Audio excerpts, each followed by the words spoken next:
आजकाल व्यावसायिकांना व्यावसायिक अडचणी विचारल्या ना की काय प्रॉब्लेम आहेत सध्या, तर त्यांचं नेहमी म्हणणं असतं, साहेब प्रचंड अडचणीत आलाय व्यवसाय, कारण की मार्केट खराब आहे, कॉम्पिटिशन प्रचंड अनएथिकल चालली आहे.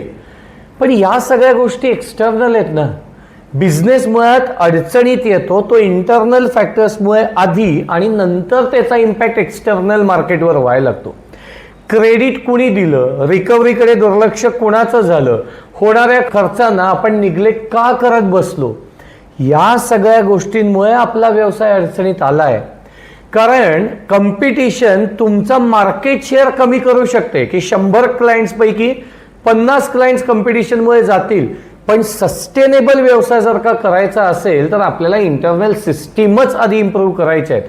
त्यामुळे कॉम्पिटिशनला नावं ठेवत बसण्यापेक्षा स्वतःचं कॅश फ्लो मॅनेजमेंट, स्वतःची स्टॅबिलिटी, स्वतःच्या सिस्टीम्स, या सगळ्यावर लक्ष देणारा व्यवसाय आणि व्यावसायिक कधीच संपणार नाही.